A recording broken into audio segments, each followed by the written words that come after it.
تفسیر ضیاء القرآن جلد 4 25واں پارہ۔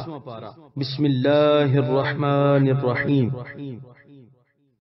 سورہ شورى آیت نمبر 30۔ وما اصابکم من مصیبت فبما کسبت ایدیکم ویعفو عن کثیر۔ ترجمہ: اور جو مصیبت تمہیں پہنچی ہے تمہارے ہاتھوں کی کمائی کے سبب پہنچی ہے، اور وہ کریم درگزر فرما دیتا ہے تمہارے بہت سے کرتوتوں سے۔ سورہ شورى آیت نمبر 30 کی تفسیر۔ قرآن کریم نے اہل نعمت کو شکر کا حکم دیا ہے اور اہل بلا کو صبر کی تلقین کی ہے۔ شکر کو نعمت کی بقا اور اس میں اضافے کا سبب قرار دیا ہے، اور صبر کو مصیبتوں اور تکلیفوں سے نجات کا ذریعہ بتایا ہے۔ لیکن عام انسان خوشحالی اور اقبال مندی کے دنوں میں ناشکرے بن جاتے ہیں۔ دولت مند ہیں تو غریبوں اور بے نواؤں پر شفقت کرنے کے بجائے ان سے نفرت کرنے لگتے ہیں۔ اقتدار بخشا گیا ہے تو ظلم و تعدی کی آندھیاں چلنے لگتی ہیں۔ تاجر ہیں تو سادہ لوح گاہک کو دونوں ہاتھوں سے لوٹنا ان کا شعار بن جاتا ہے۔ دیانت و امانت کو اپنے کاروباری اداروں سے دھکا دے کر نکال دیتے ہیں، اور جب ان کی دھاندلیوں کی حد ہو جاتی ہے اور مکافات عمل کا چکر چلنے لگتا ہے تو پھر چیختے ہیں، چلاتے ہیں، سر پھوڑتے ہیں۔ ان کا ذہن ان اسباب و عوامل کی طرف متوجہ نہیں ہوتا جو ان کی موجودہ تباہی کا باعث بنے ہیں۔ اس آیت میں ایسے لوگوں کی آنکھوں سے غفلت کا پردہ اٹھایا جا رہا ہے اور انہیں کہا جا رہا ہے کہ ذرا اپنے اعمال نامے پر ایک سرسری نظر ڈالو، ذرا اپنے گریبان میں جھانکو، یہ حقیقت خود عیاں ہو جائے گی کہ تمہیں تمہارے کرتوتوں کی سزا مل رہی ہے۔ اللہ تعالیٰ تو بڑا کریم ہے، اس نے تمہاری بے شمار غلطیوں اور سرکشیوں کو معاف کر دیا ہے۔ اگر تمہیں تمہاری بدکاریوں کی پوری سزا دی جاتی تو تمہارا نام و نشان ہی مٹ گیا ہوتا۔ یہ معاملہ تو سرکشوں اور بیگانوں کا ہے، لیکن فرما بردار بندوں کو جو تکلیف پہنچتی ہے وہ ان کے گناہوں کا کفارہ ہو جاتی ہے۔ علامہ ابن کثیر نے یہ صحیح حدیث لکھی ہے کہ حضور سرور عالم علیہ الصلاۃ والسلام نے فرمایا، یعنی اس ذات پاک کی قسم جس کے دست قدرت میں میری جان ہے، مومن کو کوئی تکلیف، کوئی رنج، کوئی غم نہیں پہنچتا مگر اللہ تعالیٰ اسے اس کی غلطیوں کا کفارہ بنا دیتا ہے، یہاں تک کہ کانٹا جو مومن کو چبھتا ہے۔ بعض بندوں کو امتحان کے لیے مصائب و آلام میں مبتلا کر دیا جاتا ہے، اور بعض مقربین کے مدارج اور مناصب بلند کرنے کے لیے انہیں گوناگوں تکالیف سے دوچار کر دیا جاتا ہے۔ حضرت یحییٰ علیہ السلام معصوم نبی تھے، لیکن نابکار یہودیوں نے آپ کو ذبح کیا اور آپ کا سر بنی اسرائیل کی ایک پیشہ ور رنڈی کو بطور تحفہ پیش کیا۔ سورہ شورى آیت نمبر 31۔ وما انتم بمعجزین فی الارض وما لکم من دون اللہ من ولی ولا نصیر۔ ترجمہ: اور تم عاجز نہیں کر سکتے اللہ تعالیٰ کو زمین میں، اور نہ تمہارا اللہ کے سوا کوئی دوست ہے اور نہ کوئی مددگار۔ سورہ شورى آیت نمبر 31 کی تفسیر۔ ولی کا معنی ہے وہ شخص جو مستقلاً تمہارے کسی کام کا متولی ہو اور تمہیں وہ مصیبتوں سے بچائے۔ نصیر جو مصیبتوں کو تم سے دور کر دے۔ سورہ شورى آیت نمبر 32۔ وَمِنْ آيَاتِهِ الْجَوَارِ فِي الْبَحْرِ كَالْأَعْلَامِ۔ ترجمہ: اور اس کی قدرت کی نشانیوں میں سے وہ سمندر میں تیرنے والے جہاز ہیں جو پہاڑوں کی مانند ہیں۔ سورہ شورى آیت نمبر 32 کی تفسیر۔ اللہ تعالیٰ اپنی قدرت اور رحمت بے پایاں کی ایک اور دلیل پیش فرماتا ہے کہ اے اہل مکہ، تم تجارت پیشہ ہو، آئے روز تم بحر و بر میں سفر کرتے رہتے ہو، یہ بتاؤ کہ وہ بادبانی جہاز جو پہاڑوں کی طرح بلند و بالا اور محلوں کی طرح آرام دہ ہوتے ہیں اور وزنی سامان اٹھائے پانی کی سطح پر تیرتے جاتے ہیں، اگر اللہ تعالیٰ ہواؤں کو چلنے سے روک دے تو تم کس طرح ان بھاری بھرکم جہازوں کو گھسیٹ کر منزل مقصود تک پہنچاؤ گے؟ یا ان نرم نرم ہواؤں کے بجائے جن کے بل پر تمہارے جہاز خرامہ خرامہ ساحل کی طرف بڑھ رہے ہیں، اگر تند و تیز طوفان بھیج کر تمہارے کرتوتوں کے باعث تمہیں غرق کر دے تو تم کیا کر سکتے ہو؟ اتنے بے بس اور ضعیف ہو کر تم رب العالمین سے اکڑ رہے ہو۔ اپنی حقیقت کو پہچانو اور ان سرکشیوں سے باز آ جاؤ۔ جواری کا واحد جاریتن ہے، معنی کشتی جو سطح آب پر رواں رہتی ہے۔ اعلام جمع ہے علم کی، اس کا معنی پہاڑ بھی ہے اور محل بھی۔ سورہ شورى آیت نمبر 33۔ إن يشأ يسكن الريح فيظللن رواكد على ظهره إن في ذلك لآيات لكل صبار شكور۔ ترجمہ، اگر وہ چاہے تو ہوا کو ساکن کر دے، پس وہ رکے رہیں سمندر کی پشت پر، بے شک اس میں اس کی قدرت کی نشانیاں ہیں ہر کمال درجہ صبر کرنے والے، شکر کرنے والے کے لیے۔ سورہ شورى آیت نمبر 34۔ او یوبقہن بما کسبوا ویعفو عن کثیر۔ ترجمہ، یا اگر وہ چاہے تو تباہ کر دے انہیں لوگوں کے اعمال بد کی وجہ سے، اور درگزر فرما دیا کرتا ہے بہت سے گناہوں سے۔ سورہ شورى آیت نمبر 34 کی تفسیر۔ اوبکا کا معنی ہے ہلاک کرنا۔ یہاں اس کی دو صورتیں ہیں، یا تو ہواؤں کا چلنا ہمیشہ کے لیے موقوف کر دیا جائے یہاں تک کہ جہاز وسط سمندر میں کھڑے کے کھڑے رہ جائیں، دوسری صورت یہ ہے کہ سخت طوفان آ جائیں اور جہازوں کو الٹ کر رکھ دیں۔ پرانے بادبانی جہازوں کی جگہ آج کل سٹیم، بجلی اور ایٹمی توانائی سے چلنے والے جہازوں نے لے لی ہے، لیکن سمندر میں اٹھنے والے طوفانوں کی قہرمانیوں کے سامنے ان کی حیثیت بھی تنکے سے زیادہ نہیں۔ پہلے بھی اللہ تعالیٰ کی مہربانی سے بادبانی کشتیاں ساحل تک پہنچتی تھی، آج بھی اسی کے کرم کے طفیل ایٹمی توانائی سے چلنے والے جہاز سلامتی سے منزل مقصود تک پہنچتے ہیں۔ سمندر ان کے، جہاز ان کے، ہوائیں ان کی، فضائیں ان کی، گرا بھمر کی کھلے تو کیوں کر، گرا ہے تقدیر کا بہانہ۔ سورہ شورى آیت نمبر 35۔ وَيَعْلَمَ الَّذِينَ يُجَادِلُونَ فِي آيَاتِنَا مَا لَهُم مِّن مَّحِيصٍ۔ ترجمہ، اور اس وقت جان لیں گے جو جھگڑا کرتے رہتے ہیں ہماری آیتوں میں کہ ان کے لیے کوئی جائے پناہ نہیں۔ سورہ شورى آیت نمبر 36۔ فَمَا أُوتِيتُم مِّن شَيْءٍ فَمَتَاعُ الْحَيَاةِ الدُّنْيَا وَمَا عِندَ اللَّهِ خَيْرٌ وَأَبْقَىٰ لِلَّذِينَ آمَنُوا وَعَلَىٰ رَبِّهِمْ يَتَوَكَّلُونَ۔ ترجمہ، پس جو کچھ تمہیں دیا گیا ہے یہ دنیوی زندگی کا سامان ہے، اور جو کچھ اللہ کے پاس ہے وہ بہت عمدہ اور باقی رہنے والا ہے ان لوگوں کے لیے جو ایمان لائے اور اپنے رب پر توکل کرتے ہیں۔ سورہ شورى آیت نمبر 36 کی تفسیر۔ یہ دولت و ثروت، یہ حویلیاں اور محلات، یہ زمینیں اور کارخانے، یہ سارے ٹھاٹھ فانی ہیں اور چند روزہ دنیوی زندگی میں کام آنے والی چیزیں ہیں۔ جس کم نگاہ نے ان فانی چیزوں کو اپنا حاصل حیات بنا لیا اس سے بڑا گھاٹے والا کون ہوگا۔ ادھر زندگی کا چراغ بجھے گا، ادھر سب کچھ درہم برہم ہو جائے گا۔ البتہ اہل ایمان کے لیے اور توکل کرنے والوں کے لیے اللہ تعالیٰ نے جو لازوال نعمتیں اپنے پاس محفوظ رکھی ہیں وہ باقی اور سرمدی ہیں۔ سیدنا حضرت علی مرتضیٰ رضی اللہ عنہ سے مروی ہے کہ جب حضرت صدیق اکبر رضی اللہ عنہ نے اپنا سارا مال راہ خدا میں قربان کر دیا تو کئی لوگ انہیں ملامت کرنے لگے۔ اس وقت اللہ تعالیٰ نے یہ آیت نازل فرمائی۔ سورہ شورى آیت نمبر 37۔ والذین یجتنبون کبائر الإثم والفواحش وإذا ما غضبوا هم یغفرون۔ ترجمہ، اور جو لوگ بچتے رہتے ہیں بڑے بڑے گناہوں اور بدکاریوں سے، اور جب وہ غضبناک ہوتے ہیں تو وہ معاف کر دیتے ہیں۔ سورہ شورى آیت نمبر 37 کی تفسیر۔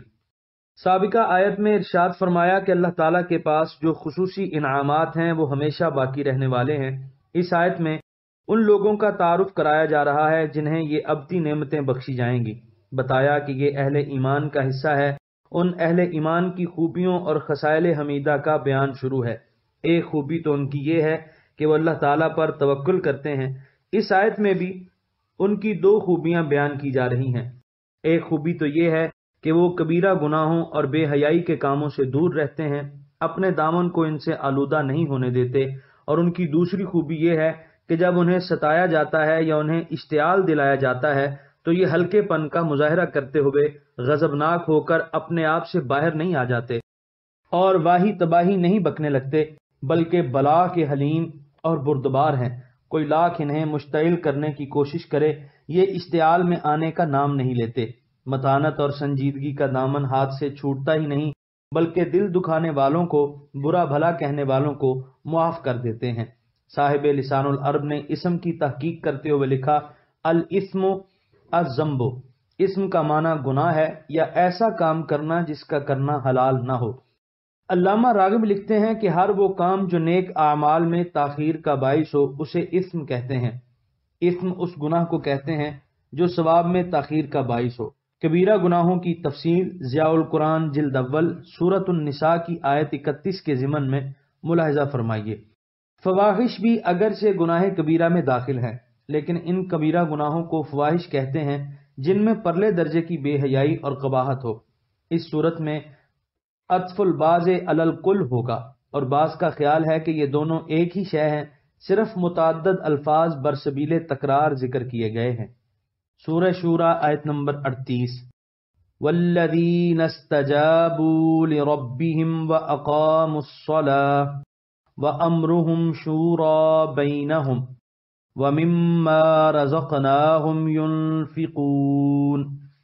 ترجمہ، اور جو اپنے رب کا حکم مانتے ہیں اور نماز قائم کرتے ہیں اور ان کے سارے کام باہمی مشورے سے طے ہوتے ہیں، اور جو رزق ہم نے انہیں دیا ہے اس سے خرچ کرتے ہیں۔ سورہ شورى آیت نمبر 38 کی تفسیر۔ وہ سعادت مند جن کے لیے اللہ تعالیٰ کے ہاں ابدی نعمتیں ہیں، ان کی چند مزید صفات حمیدہ کا ذکر فرمایا جا رہا ہے۔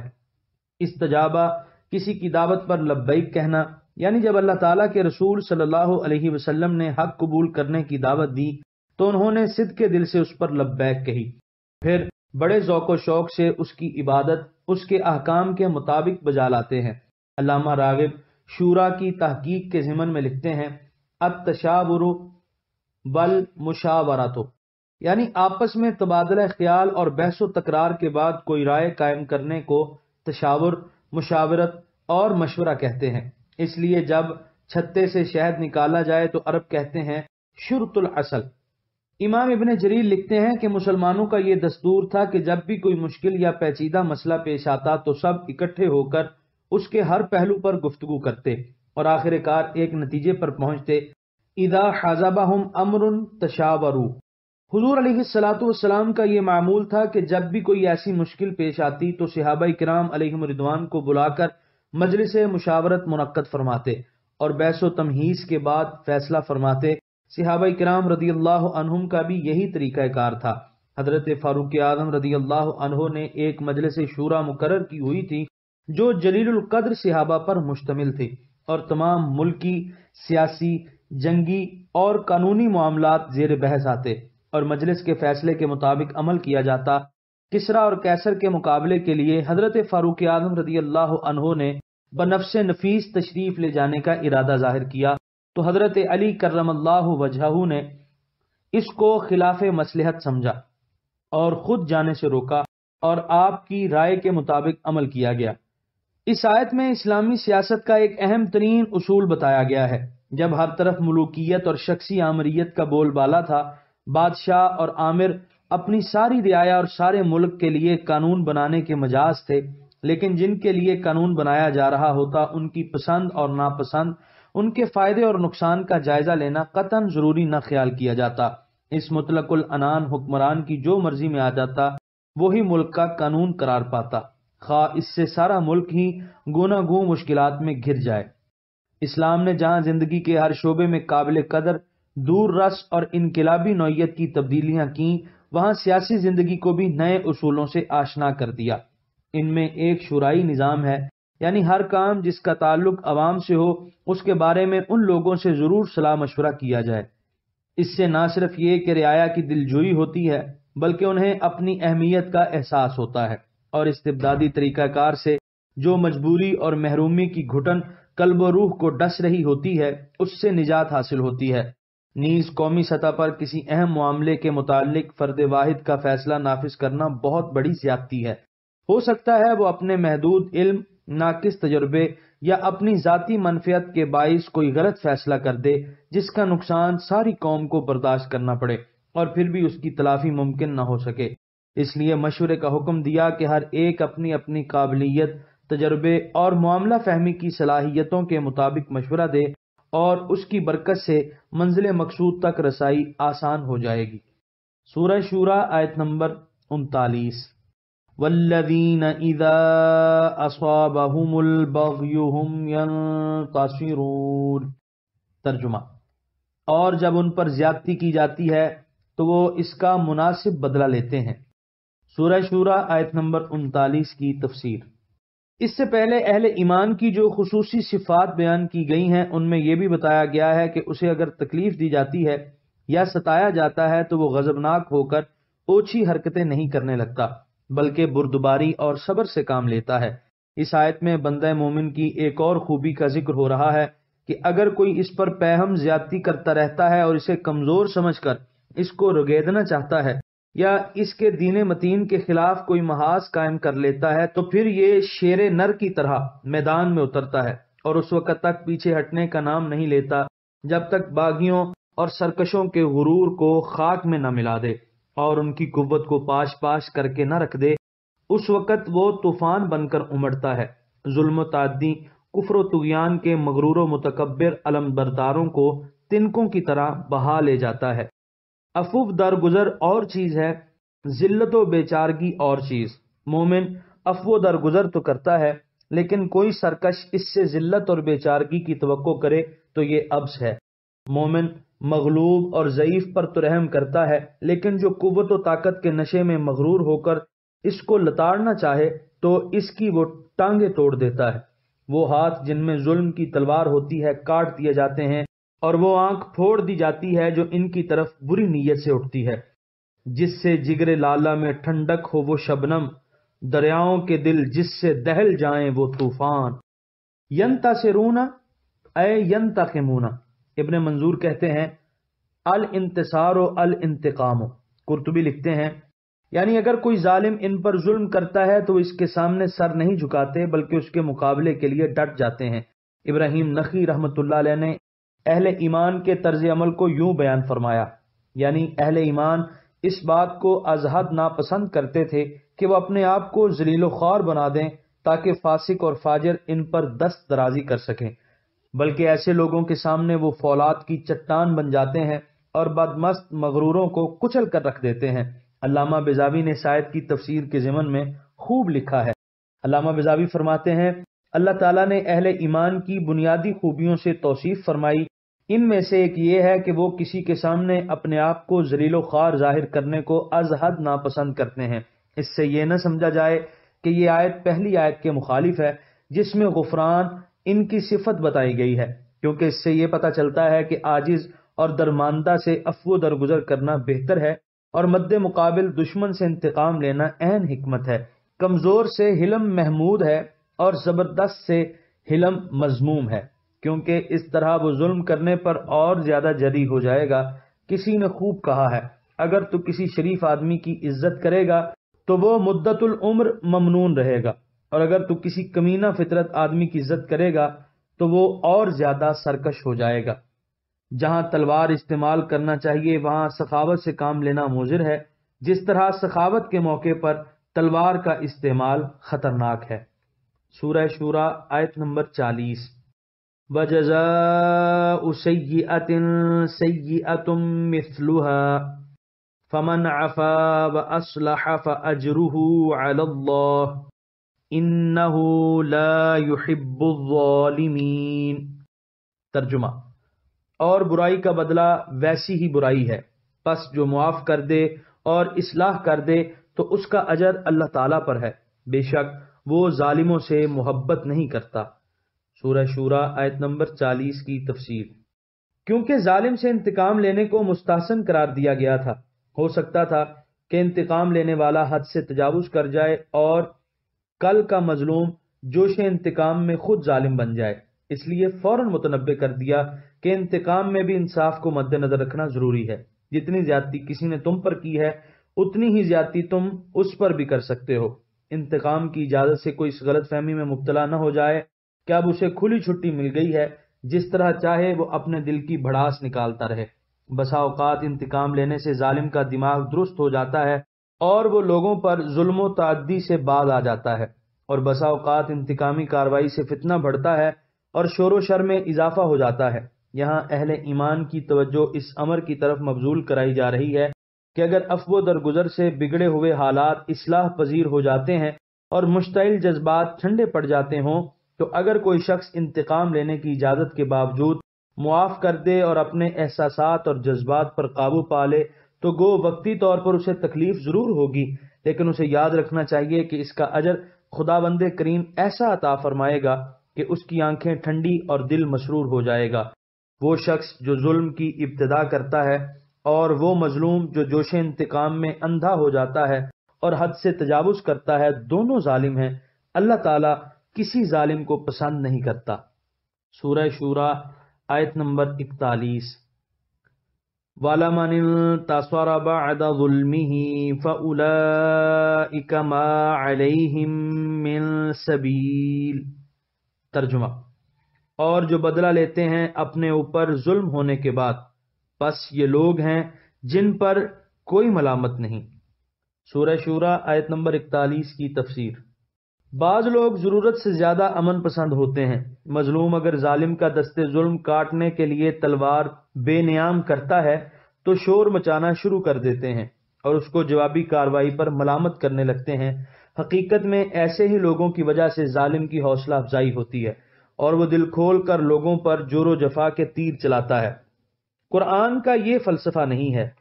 صاف اعلان کیا جا رہا ہے کہ ظالم سے انتقام لینے کے لیے مظلوم جو کارروائی کرے گا بشرطے کہ وہ حد اعتدال سے تجاوز نہ کرے، اس پر کسی قسم کی ملامت نہ ہوگی۔ ملامت کے مستحق تو وہ لوگ ہیں جنہوں نے ظلم و زیادتی کا آغاز کیا اور زمین میں ناحق فتنہ و فساد کی آگ بھڑکا دی۔ سورہ شورى آیت نمبر 42۔ انما السبیل علی الذین یظلمون الناس ویبغون فی الارض بغیر الحق اولئک لهم عذاب علیم۔ ترجمہ: بے شک ملامت ان پر ہے جو لوگوں پر ظلم کرتے ہیں اور فساد برپا کرتے ہیں زمین میں ناحق، یہی ہیں جن کے لیے دردناک عذاب ہے۔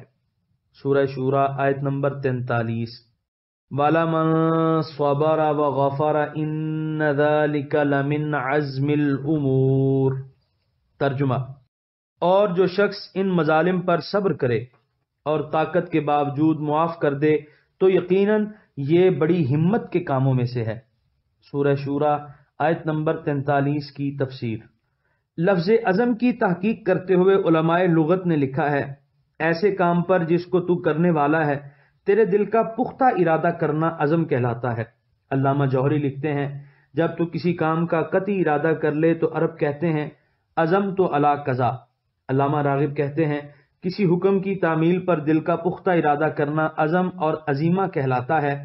آیت کا مفہوم بیان کرتے ہوئے علامہ اسماعیل حقی لکھتے ہیں کہ صبر اور مغفرت ان امور میں سے ہیں جنہیں بندے کو اپنے نفس کے اوپر واجب کرنا چاہیے، کیونکہ یہ امور اللہ تعالیٰ کے نزدیک محمود اور پسندیدہ ہیں۔